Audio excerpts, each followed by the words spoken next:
What's up, everyone? I'm Joe Pompliano, and this is the Joe Pomp Show. I hope everyone is having a great week so far. Today's podcast is a special one because I sat down with two-time major champion and perhaps the most famous golfer right now outside of Tiger Woods, Bryson DeChambeau.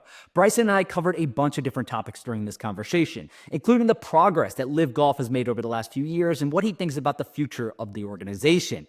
We talked about his YouTube channel, including how many people he has working on it right now and how much money he has spent on it too. Bryson also tells me about his diet and even a mixed-use development project that he's building in his hometown in California. I think you guys are really going to enjoy this episode, so let's get right into it. Let's start with Reebok. Oh boy, yes. Reebok. Yeah, I mean, look, it's a new brand returning to golf. Returning to golf, right? John Daly, 19. When did he win the British Open again? I'm blanking on that. Well, Stats guy. Norman won it too, right? Wore it. Well, wore it as well.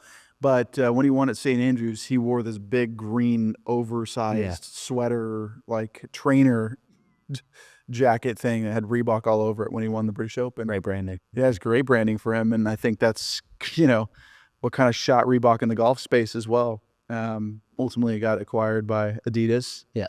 And then they turned it into a CrossFit brand. And then it wasn't until I think 16, 17, if I'm remembering the story right, from Authentic Brands, they, Corey, and then bought Reebok back and is making it into its former glory. Yeah, they're certainly having a resurgence. They're doing things in basketball and stuff, obviously, too. But how does that happen, right? Like, if you think about brands, LIV is only a few years old at this point. You guys are now trying to get new brands in. Reebok is certainly one of the beginning ones. Yep. How does that conversation happen? Was there initial interest? There was initial interest. It reached out after I'd won the U.S. Open. And that helps. Yeah, that winning the U.S. Open does kind of help. It definitely smooths the sea waters every once in a while if you do the right thing there. It helped quite a bit. And Greg Norman reached out, and Reebok reached out. We were kind of like playing and toying with the idea. They knew they wanted to get back in the golf space. They didn't know when.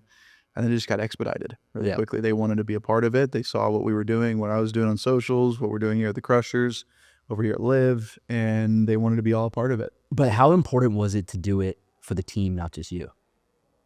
Well, as an equity shareholder in the team, it only makes sense, right? Yeah. And I felt like it'd be a good value add for the team where they could have their input into the clothing and how. That's the thing. The way I've tried to lead this team is by having everyone else have a lot of input in the team. I didn't want to be the guy that goes, no, you got to do this, this, and this, and this. That's not what a good leader does.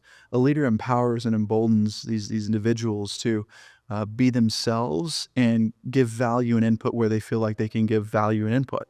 And that's what I tried to do with them. I asked them, like, what do you think Reebok's a great thing? They're like, yeah, we would love to do that. And that's kind of how it all happened. I don't usually do things without their input. I try not to as much as possible. Sometimes things slip through and whatnot. I'm like, oh, crap, yeah, this is what's also happening too, and then we work through the details of what works for them. But I really want it to be mutually beneficial. I learned that I was taught that actually from Josh Gregory, my SMU coach back in the day. So he was always about the player and the asset and, hey, how do we make you better? Like, a one-size-fits-all model is not going to work in a team environment. So how do I make you the best version of yourself?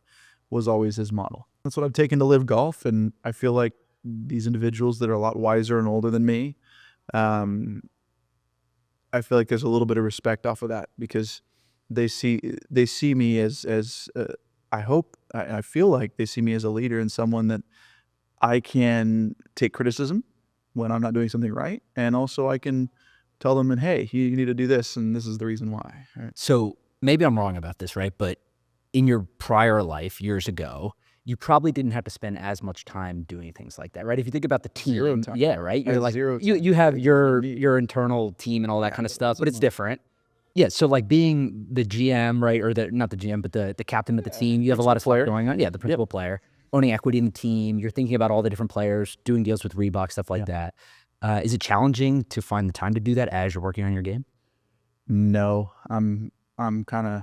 How many hours do you train a day? I'm passionate about all facets of it. And here's the thing, and I'll just be straightforward. If I'm not passionate about something, I will not spend time on it. Yeah. But when I'm passionate about something and I see value in it, I'll spend as much time as I need, even through the night into 1, 2, 3 a.m. sometimes, and I'll be totally fine with that. And I position myself to sleep. I really respect my sleep. I really respect my food, nutrition, and all that. I have to respect myself. If I'm not respecting myself, I can't give myself fully to others, right? If I don't love myself, I can't love others. So I think that's where having that good balance of being passionate about something, not just saying yes just to say yes, but doing it because there's real intention there, is super important in anything you do in life. And that's where that comes from, is a deep passion to do it. And do I have time? Not always, but I make time. Yeah. One of the things I want to hear about is YouTube, right? Everyone sees the numbers, you talk about it, everyone talks about it. It's super impressive. It's been great. It's fun. But what goes into it, right? Like, I don't think people understand a lot goes into it, I imagine, right? Do you have a whole team thinking about this kind of stuff? Like, are you, I'm not giving my secrets away. Picture you, I picture you in Photoshop, like making thumbnails for the videos. I oversee a lot of people working with me and for me, and most of the time it's autonomous now. I don't have to even, I go film. Like someone comes up with an idea or you have input, whatever, but then you show up, you film it. We co-create. Yeah. It's a co-creation. And there's sometimes where the short form, they're like, oh, this is a viral trend, let's do this. Yeah. I have a full team. Yeah. I won't give away the numbers, but it's getting into double digits now. I was going to put the over under at 6, so we're above that. It's getting into double digits now, and it's continuing to grow, and it's scalable. It's in a place where we can bring on other individuals and embolden them and empower them to be a better version of themselves and influence the way in the world in a positive way. That's what we're excited about. It's not just me. I can't do this alone. I'm not going to be able to, in the sports world or in golf, just do it myself. There's got to be other players that are empowered to shine through, and you just can't have one person running the show. What's the craziest idea that you've had to do for a video that you haven't done? Well, if you would have asked me that about 3 or 4 weeks ago, it was a video that I'd always wanted to do that was, when is this coming out? A few weeks. A few weeks, perfect, fine. So I have to wait a few weeks. Yeah, that's okay. It's the video that we just shot. So I've always wanted to do a Mr. Beast style video, but in golf. Okay. And how do we grow the game and get outside of the normal footprint of the game? Everyone talks about the viewership, and right now it's declining. And in 2 years, the viewership's going to go back up for whatever reason. And they're going to say, look, golf is growing again. No, it's not. It's back up to the same levels it was COVID. Yeah. How do we get outside of that and grow the game more than 100 million golfers? The viewers, I don't know, it could get up to 400, 500 million individuals across how do we get to, 600, 700 million viewers and consumers, right? And then they go to a driving range and all that. How do you get there, right? Well, you have to take them in their own habitat and environment and create a loyal, empathetic relationship with that individual that makes them want to be a part of who I am or who is, because of whatever reason, to inspire them to go hit a golf ball, right? As a professional, that's what an entertainer and professional should do. We're not here just to make money. At least I'm not here just to make money. I've made my money, and markets are great and doing well on that. I don't have to worry about the prize funds and all that. It's not about that anymore. What it's about is giving back. And how can I grow this great game so that this is sustainable for years to come? That's what I'm excited about. So in the Mr. Beast style video and idea, right, I thought to myself, okay, how do we film a video where we give a bunch of money away? A bunch of money and massive opportunities, cutthroat. You win a challenge, you win. If not, So there's dead is contestants. 0. Yeah. Okay. So how do we do that? And we came up with the idea. We pitched a couple companies. Every one of them wanted to be a part of the storyline. Every single one of them. We ultimately decided on one company, and it's coming. It would have already come out now, but tomorrow we're releasing. Can a random golfer make a hole-in-one over my house for $100,000, essentially? Yeah, it's pretty cool. And we're going to be doing many challenges around it. So, can this guy make a 3-footer for $1,000? Double or nothing. Pit 2 players against each other for 10 grand for one hole. Just amazingly cool storylines around that.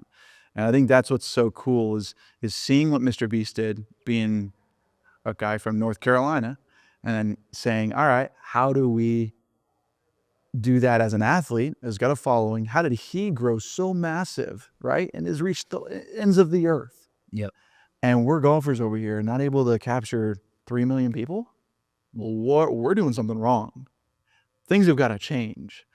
And that's the way I looked at it. And I said 3 years ago, the video I want to do is a Mr. Beast style golf video that gets outside of the game. How do we do that? And so this video we just filmed, we finished filming about 5-6 days ago, and we're going to release it tomorrow or Thursday. And we don't know how well it's going to do. What we do know is it's going to bring in unique eyeballs to the game. Yeah. And that's what I care about most. And it's the giving season, and we gave a lot of money away, which is cool. It's life-changing amounts of money for these individuals. And that's the way my brain thinks, is how do we do it differently? Not just differently, just to do it differently, but to influence and positively impact the world in a really cool way.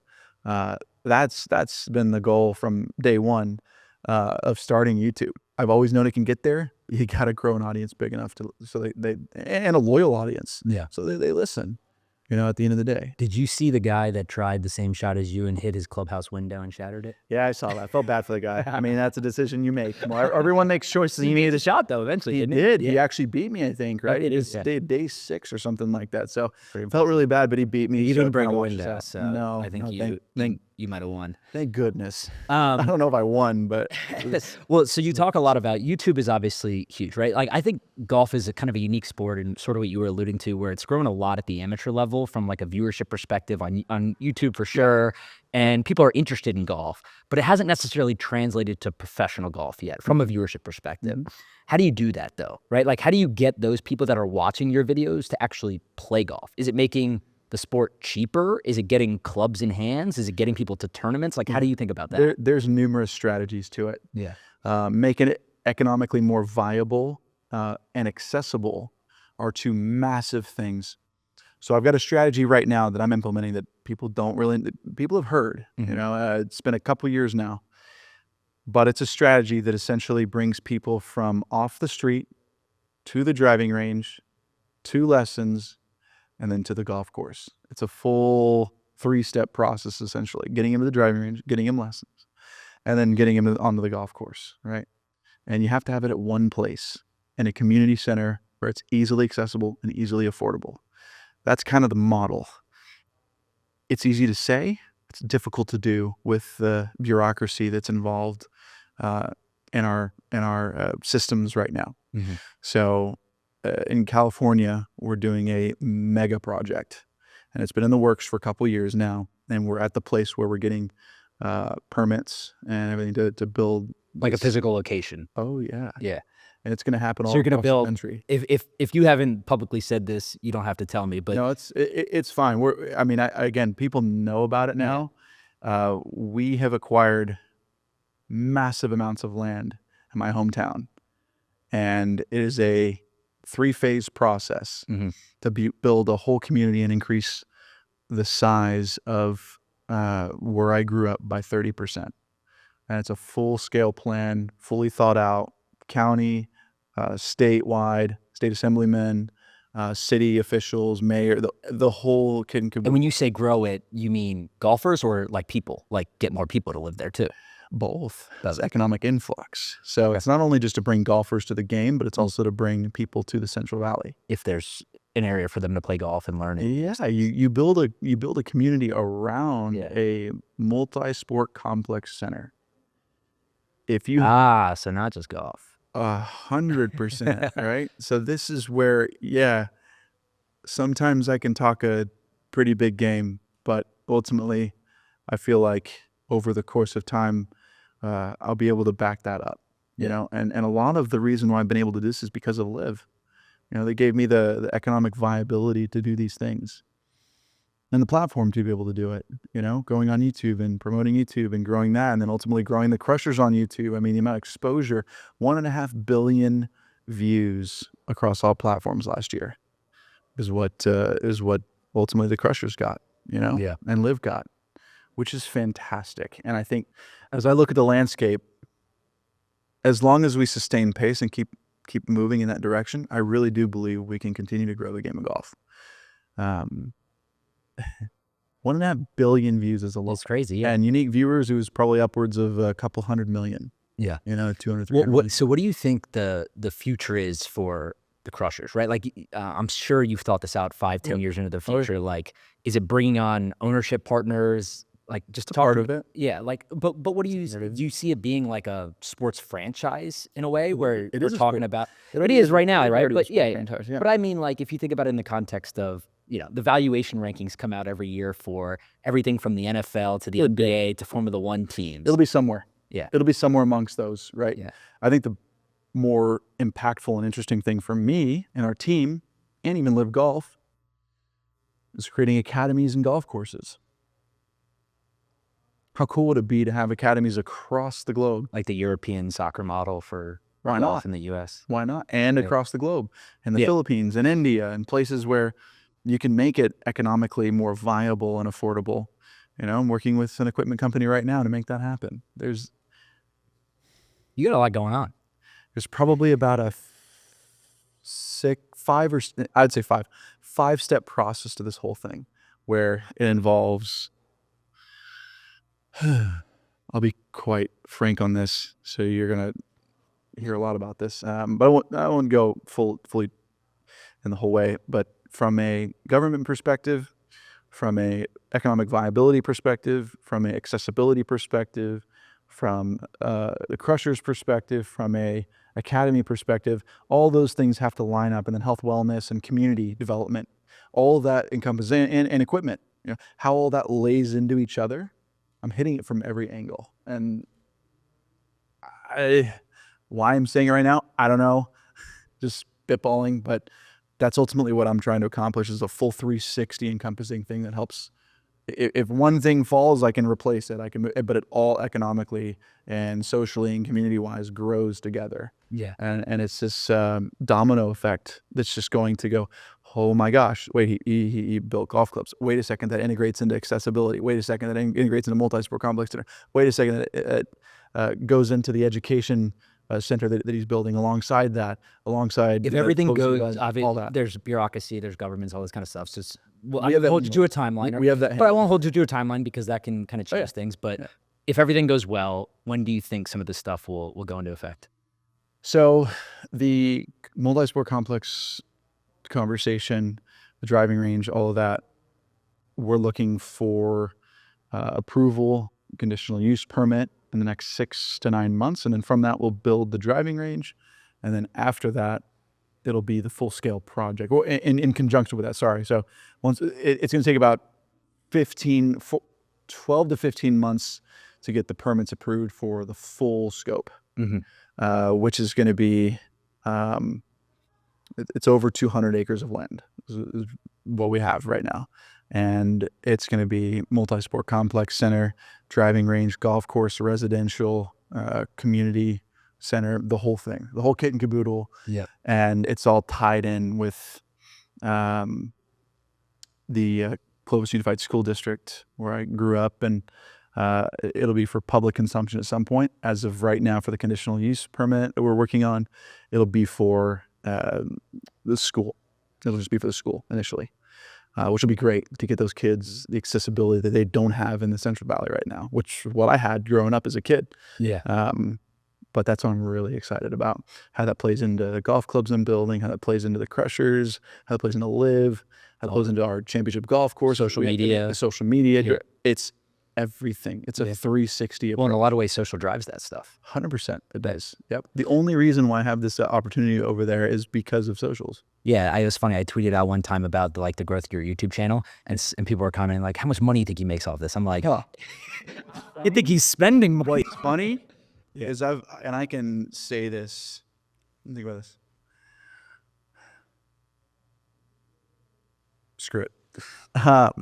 I've spent. Well, not spent. I guess I've invested. I guess you could say over $1 million into this. Yeah. So in just YouTube stuff. Yep. Over creating the a last company, couple of years. creating a company, and being able to effectively distribute the AdSense revenue, all this extra stuff. Yeah, I mean, it's what I want to do. Yeah. It's what I care about, and Am I making money off of it right now? No, I'm not. And Well, that's the not cool part. But hold on, that's the cool part though. yeah. Is that I hope people can see them doing it because there's a genuine interest in growing the game of golf. Yeah. Like there's very few people.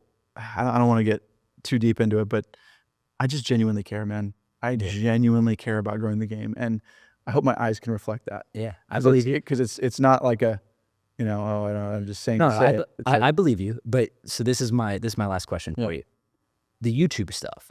A lot of people talk about you in a sense, and I'm sure you've seen it online, of that you've done this like kind of 180, right? Like from who you were to who you are now, your popularity. Yeah, so that's my question, right? Is do you think that the YouTube stuff is showing who you are, or do you think it's a combination of that plus you've changed as a person over the years? Yeah, you're always going to change. Yeah. Number one.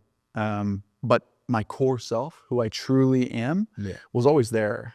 People just didn't see it. That, but also, there were times where, I would get angry, I'd get frustrated, and even today I still get frustrated and angry, but you learn how to utilize that in a positive way. All right. So I've taken a lot of the anger, the frustration, the things that have happened to me, and I've become a better person because I've learned from those mistakes and said, no, let's use that for a little bit more of a spark in what you want to accomplish, right? How do you transition that anger, that frustration over into passion and dedication into growing a little bit more? And then also having the platform to be able to showcase that. Those two have to go hand in hand for sure. Was I the same core person? Yes, I haven't changed. But how I'm expressing myself has changed a little bit, as well as I feel like I've got a great platform to. Are you teaching Phil how to use YouTube? I've helped him out a little bit. I've helped him out. He's now got He's gaining subs. He is. So he's got a good team that he's working with. I think he's with Grant Horvat right now and his team that he's working with. So it's fantastic. I think what he's doing and what Grant's doing for the game is awesome. Grant's a good guy. Phil's a great guy too. It's gonna be fun to see them grow together. I lied, by the way. My last question is when you gained all the weight and then lost all the weight. Yeah. How many calories were you eating a day, and do you miss eating that many calories? No, I don't miss it. I mean, I didn't know what I was doing to my body. It was negatively. What was your goal? You were just wanted to trying be to get strong as as possible. strong and heavy as possible. Yeah, to be able to hit the ball as far as possible. Seeing what would happen. Yeah. Right. And I got to 242, and I was having like probably 5,000 to 6,000 calories a day. It was Like ridiculous. most of it through food, protein. Yeah, flakes, but it wasn't muscle. It was just yours big inflammation and fat all the times. I wasn't really gaining muscle. Do you feel like I'm you kept stronger most of the strength? Oh yeah, 100%. I feel like I'm actually stronger, I can get to speed a lot quicker. Yeah. It's a different type of. Yeah, it's just different. Yet I'm 213, 14 pounds right now. Yeah. And what'd you say, you were 240? I was 240. Yeah. So when I looked myself in the mirror, I saw I was really big, and I just didn't feel good at all. I went to the doctor, got a health test, got a full blood panel, and I was 3 times the risk of a heart attack. That's when I decided, I got to stop and change my ways a bit. Ultimately, I did, and I turned it into a positive story, a really cool positive story where I said to myself, if I can showcase getting really unhealthy and then coming back off of that, hopefully that inspires people as well. And how I did it was taking a blood panel test that showed what food I was sensitive to, and I just cut it out. And in a month, I lost 22 pounds in 25 days. Now people are like, that's really unhealthy. And I was like, no, I was consuming 2,000 to 3,000 calories a day. Just stopped. But if you ate like a normal person, it would probably. It went away, but it was also the right food. So it was digesting in my system well. It was cleaning stuff out. It wasn't like I fasted. It wasn't like I stopped eating. But I took a lot of the sugars out. I took a lot of the foods that inflame me. And for a while, chemically, my body was unbalanced, and it got thrown for a loop. My gut was freaking out, and so I was a little agitated for that month. But once I got past it, it was like 2 weeks of eating the food every day, and it just being super bored out of my mind and just eating because I had to eat that. And with the withdrawals that came with that, the sweats that came with that, the shakes that I had during that month, and it was an off season, luckily. But once I got past it, I felt better. Completely new person. And my face slimmed down. I was able to breathe easier. I was able to think better. And I look better too. So It was a great transition. I love it. Well, it seemed to work when you were heavier and lighter. So Yeah, I feel like that wasn't the point though. Like I could play well under any circumstances. I've kind of been that way, whether it's good clubs or bad clubs or stuff that I haven't liked, or I've said this sucks or whatever. yeah, Joking, but it's happened. But yeah, I mean, again, that's one of the learning lessons. That was one of the lessons I learned, right? Whatever situation I had, I felt like I was always able to conquer it. Ultimately, there's just enough. I got a weird thing with passion and dedication and persistence. I really care. Yeah. I don't know why. Well, it's been cool to see you change over there. Not, change in a sense of being more open, I think, but I would say develop. yeah, just let people see, I think that's been really cool. And I know people appreciate it too, right? Because they see a side of a professional athlete that they don't always get to see. A lot of these guys are closed off and I want to show more. Yeah. Like, that's the cool part. Yeah. When my house is done, we're going to do a full house. Well, I'm sure you go to a tournament, right? And you see a kid wearing a Crushers hat. So cool. Yeah. I love it. It's like a totally different feeling than you would get as an individual being on the team. Yep, 100%. And it was cool. Like back in the day when I was on tour, when I wore the Hogan cap and a kid was wearing it too, I made sure to sign him. It was really cool, right? I've always liked that. I've always liked helping kids out. I've always liked helping people get better in their lives. Yeah. Kind of what I'm here for. And I feel called to do it. Yeah. I love it, man. Thank you for your time. Good luck this year. Appreciate it, brother. Thanks.